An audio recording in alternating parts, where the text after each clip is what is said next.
আসসালামু আলাইকুম প্রিয় বন্ধুগণ, এই ভিডিওতে আমরা কিভাবে ঈসা মসীহ লোকদেরকে মাবুদ আল্লাহর রাজ্য সম্পর্কে শেখালেন তা জানা চালিয়ে যাব।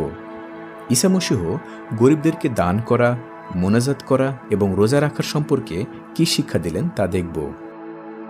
আসুন মথি ৬ অধ্যায় ১ থেকে ১৮ আয়াত পর্যন্ত পড়ি।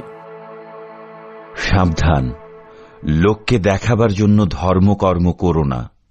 যদি করো তবে তোমাদের বেহেশতি পিতার কাছ থেকে কোনো পুরস্কার পাবে না। এজন্য যখন তুমি গরিবদের কিছু দাও তখন ভণ্ডদের মতো করো না। তারা তো লোকদের প্রশংসা পাবার জন্য মজলিসখানায় এবং পথে পথে ঢাক ঢোল বাজিয়ে ভিক্ষা দেয়। আমি তোমাদের সত্যিই বলছি, তারা তাদের পুরস্কার পেয়ে গেছে। কিন্তু তুমি যখন গরিবদের কিছু দাও তখন তোমার ডান হাত কি করছে তা তোমার বাঁ হাতকে জানতে দিও না, যেন তোমার দান করা গোপনে হয়। তাহলে তোমার পিতা, যিনি গোপনে সবকিছু দেখেন, তিনি তোমাকে পুরস্কার দেবেন। তোমরা যখন মুনাজাত করো তখন ভণ্ডদের মতো করো না, কারণ তারা লোকদের কাছে নিজেদের দেখাবার জন্য মজলিসখানায় ও রাস্তার মোড়ে দাঁড়িয়ে মুনাজাত করতে ভালোবাসে। আমি তোমাদের সত্যিই বলছি, তারা তাদের পুরস্কার পেয়ে গেছে।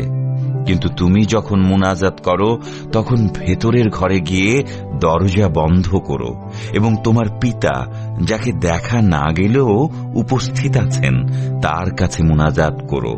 তোমার পিতা, যিনি গোপন সবকিছু দেখেন, তিনি তোমাকে পুরস্কার দেবেন।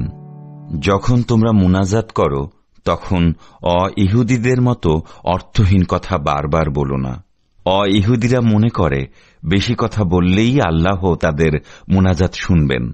তাদের মতো করো না, কারণ তোমাদের পিতার কাছে চাইবার আগেই তিনি জানেন তোমাদের কি দরকার। এভাবে মুনাজাত করো: হে আমাদের বেহেশতি পিতা, তোমার নাম পবিত্র বলে মান্য হোক। তোমার রাজ্য আসুক। তোমার ইচ্ছা যেমন বেহেশতে তেমনি দুনিয়াতেও পূর্ণ হোক।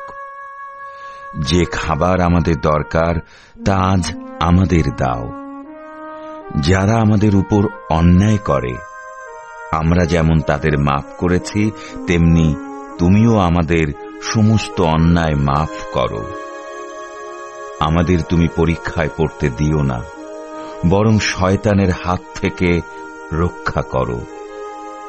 তোমরা যদি অন্যদের দোষ মাফ করো তবে তোমাদের বেহেশতি পিতা তোমাদেরও মাফ